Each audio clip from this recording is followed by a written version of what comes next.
ज्ञानेन तु तद्ज्ञानं येषां नाशितमात्मनः तेषामादित्यवच ज्ञानं प्रकाशयति तत्परम। नमस्कार मित्रों, ये जो श्लोक है भगवद गीता के 5वें अध्याय का 16वां श्लोक है, जिसे हम आज गहराई से समझेंगे। तो आइए सबसे पहले इसके अर्थ को समझते हैं। तो जो श्लोक है वो कहता है, ज्ञानेन तु तद्ज्ञानम, अर्थात ज्ञान द्वारा किंतु उस अज्ञान को,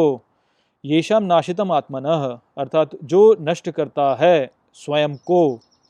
तेषाम आदित्यवच ज्ञानम, अर्थात वह आदित्य के जैसे ज्ञान से प्रकाशयति तत्परम, अर्थात प्रकाशित करता है उस महान को। तो इस श्लोक में श्री कृष्ण जो पहले 2 श्लोकों में समझा रहे थे उसको ही आगे और समझाते हैं, और यहाँ पर कहते हैं कि वो जो अज्ञान है जिसके द्वारा हम ये सोचते हैं कि जो शक्ति इस संपूर्ण सृष्टि के पीछे है वो अन्यायपूर्ण हमें प्रतीत होती है, उस अज्ञान को हम ज्ञान के द्वारा नष्ट कर सकते हैं। और यहाँ पर ये जो ज्ञान है वो अपने आप को नष्ट करने से हमारे पास आता है, अर्थात हमारा जो अहंकार है उसको जब हम नष्ट करते हैं तो उसके द्वारा हमें ये ज्ञान प्राप्त होता है। और इस ज्ञान को प्राप्त करके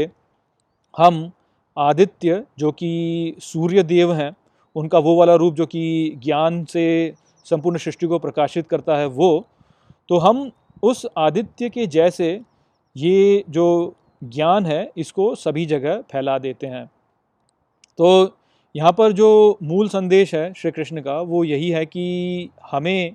ये जो ज्ञान है जो कि इस संपूर्ण सृष्टि के पीछे की शक्ति को ठीक से पहचान पाता है, वो ज्ञान तब प्राप्त होता है जब हम अपने अहंकार को नष्ट कर देते हैं, या यहाँ पर जैसे उन्होंने कहा कि हम स्वयं को नष्ट कर देते हैं। स्वयं से यहाँ पे अर्थ वही है कि हम अपने अहंकार को नष्ट कर देते हैं। तो वास्तव में इस जीवन में हम एक अनुचित पहचान बनाए बैठे हैं, एक ऐसी इकाई से जो कि वास्तव में है ही नहीं, जो कि हमारा अहंकार है, और इसी कारण से हमारी सारी समस्याएं उत्पन्न होती हैं। तो इसको हम जैसे 2 स्त्रियों के उदाहरण से समझ सकते हैं, श्रुति और अस्मा। तो आप कल्पना कीजिए कि 2 स्त्रियां हैं, श्रुति और अस्मा। श्रुति जो है वो भारत में जन्मी एक उदारवादी हिंदू परिवार में। उसके परिवार ने उसको पढ़ने के लिए भेजा। वो एक कॉलेज में जाकर कंप्यूटर साइंस में उसने एक डिग्री प्राप्त की, और उसके पश्चात वो नोएडा में एक मल्टीनेशनल कंपनी में एक सॉफ्टवेयर इंजीनियर का स्थान ग्रहण कर लेती है, और इस प्रकार से अपने जीवन में वो सुखी होती है। अस्मा जो है वो एक मुस्लिम परिवार में जन्म लेती है पाकिस्तान में, और उसका परिवार जो है वो उसमें एक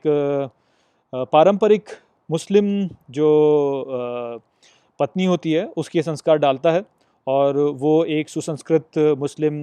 पुरुष के साथ में विवाह करती है और अपने बच्चों के साथ में लाहौर में सुख के साथ में रहती है।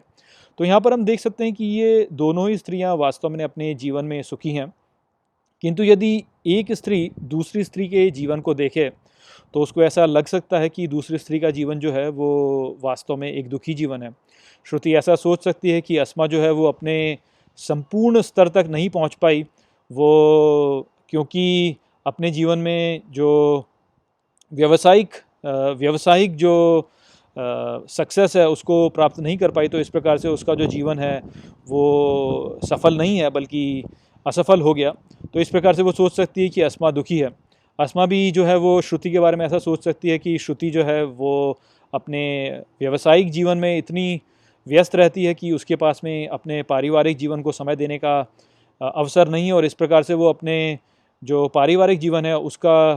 पूर्ण सुख नहीं उठा पा रही है। तो इस प्रकार से वो ये सोच सकती है कि श्रुति का जो जीवन है वो वास्तव में एक दुखी जीवन है। तो यहाँ पर हम ये देख सकते हैं कि केवल अपने जीवन में अपनी परिस्थितियों के अनुसार जीवन जी करके यदि कोई व्यक्ति दूसरे व्यक्ति के जीवन को देखे तो वो उसे उल्टे ही रूप से देख सकता है। यहाँ पर ये भी हो सकता है कि यदि अस्मा जो है और श्रुति जो है उन दोनों के जीवन में ऐसा हुआ होता कि उनका पारस्परिक विनिमय हो गया होता उनके जन्म के समय, जहाँ पर कि श्रुति जो है वो अस्मा के परिवार में पहुँच गई होती और अस्मा जो है वो श्रुति के परिवार में पहुँच गई होती, और वो एक दूसरे के रूप में यदि पले बड़े होते तो ऐसा हो सकता है कि वो अब जो है एक दूसरे के रूप में सोच रहे होते हैं। तो श्रुति जो है वो अस्मा के रूप में सोच रही होती है और अस्मा जो है वो श्रुति के रूप में सोच रही होती है। तो यहाँ पर हम देख सकते हैं कि जो हमारा व्यक्तित्व होता है, जो हमारा अहंकार होता है, जो हमारे संस्कार होते हैं, वो वास्तव में हमारे जीवन में विकसित ऐसे होते हैं कि जिस प्रकार से हमने अपने जीवन में अपनी परिस्थितियों को पाया, उसी के अनुसार वो विकसित हो जाते हैं।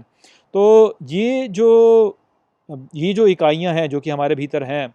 ये वास्तव में हैं नहीं, ये केवल एक कृत्रिम रूप से हमारे भीतर उपजे हैं, हमारे जीवन की स्थितियों के कारण। तो इसलिए इनको हम ये कहें कि इनका वास्तव में कोई अस्तित्व है, तो वास्तव में ऐसा है नहीं, इनका वास्तव में कोई अस्तित्व नहीं है। अस्तित्व वास्तव में इनके पीछे जो सच्चिदानंद स्वरूप है हमारा, वो है। ये जो हमारे संस्कार हैं या जो हमारे मूल्य हैं, ये जो हमारा दृष्टिकोण है जिसके द्वारा हम इस संसार को देखते हैं, वो वास्तव में केवल एक भ्रम है और हम इनको वास्तविकता मान करके दूसरे के जीवन का मूल्यांकन करते हैं और ये कहते हैं कि दूसरे को हमारे मूल्यों के अनुसार जीवन जीना चाहिए। तो इस प्रकार से वास्तव में होता ये है कि इस संसार में संघर्ष उत्पन्न होता है, जहाँ पर कि हम अपने मूल्यों को दूसरों के ऊपर थोपना चाहते हैं और अज्ञान में हम ये सोचते हैं कि क्योंकि दूसरा जो है वो हमारे अनुरूप अपने जीवन को नहीं व्यतीत कर रहा है, इस कारण से इस संसार में समस्या है। तो यही वास्तव में जो विभिन्न संस्कृतियां हैं उनके बीच में जो एक खिंचाव है, या जो विभिन्न राष्ट्रों के बीच में जो खिंचाव है, जो खींचातानी है, जो युद्ध होता है, और जिस प्रकार से परिवारों के बीच में भी देख लिया जाए कि विभिन्न प्रकार के परिवारों के बीच में जो तनाव होता है, वो इसी कारण से होता है क्योंकि हम एक गलत पहचान बना लेते हैं अपने दृष्टिकोण के साथ में, और इस दृष्टिकोण को हम इस संपूर्ण ब्रह्मांड पर थोपना चाहते हैं।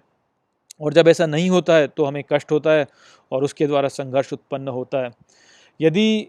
कोई व्यक्ति वास्तव में ज्ञान रखे तो वो ये समझेगा कि ये जो सभी दृष्टिकोण हैं ये वास्तव में अपने आप में अस्तित्व में नहीं है। अस्तित्व में केवल वो है जो कि इन सब के पीछे है, वही वास्तव में हमारे सब के बीच की दिव्यता है, वही इस संपूर्ण सृष्टि के पीछे की शक्ति है।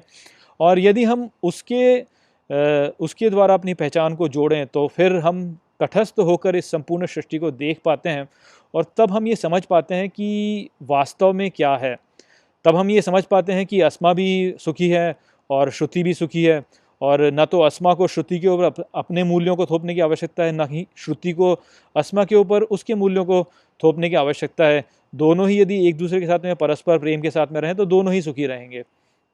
किंतु ऐसा होता नहीं है और इस कारण से तनाव उत्पन्न होता है। तो यही बात है जो कि यहाँ पर श्री कृष्ण बताना चाह रहे हैं कि जो ज्ञानी व्यक्ति होते हैं वो अपने अहंकार से पहचान नहीं बनाते, वो वास्तव में इस संपूर्ण सृष्टि के पीछे उपस्थित जो दिव्यता है उसके साथ में एक हो जाते हैं, उसकी जो इच्छा शक्ति होती है उसके सामने समर्पण कर देते हैं और अपने अहंकार को नष्ट कर देते हैं। इस प्रकार से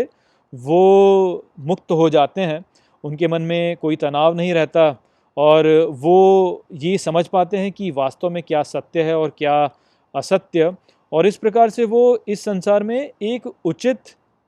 रूप से अपना कार्य कर पाते हैं। और यहाँ पे ध्यान रखिए कि इस प्रकार का जो कार्य है वो कई बार ऐसा भी हो सकता है जहाँ पर कि हिंसा करनी पड़े, युद्ध लड़ना पड़े, इस प्रकार का कार्य भी हो सकता है, किंतु उनके पास में जो समझ होती है सृष्टि के प्रति वो कहीं अधिक तटस्थ रूप से होती है और वो वास्तव में समझते हैं कि सृष्टि में क्या करना उचित है और क्या करना अनुचित। तो हमको भी वास्तव में इसी रूप से अपने भीतर ज्ञान को विकसित करना चाहिए, जहाँ पर कि हम अपने दृष्टिकोण तक सीमित ना हो बल्कि संपूर्ण रूप से समझ सकें कि यहाँ पर वास्तव में क्या सत्य है और क्या असत्य। तो यही बात है जो कि यहाँ पर श्री कृष्ण ने समझाई। आशा करता हूँ कि मैंने इस श्लोक को आपको अच्छे से समझा दिया होगा। चलिए इसी के साथ इस वीडियो को यहीं पे समाप्त करते हैं। नमस्ते। वीडियो को अंत तक देखने के लिए धन्यवाद। यदि आपको ये वीडियो पसंद आया हो तो इसको अपने प्रियजनों के साथ में साझा करें और इस ज्ञान को और फैलाएं।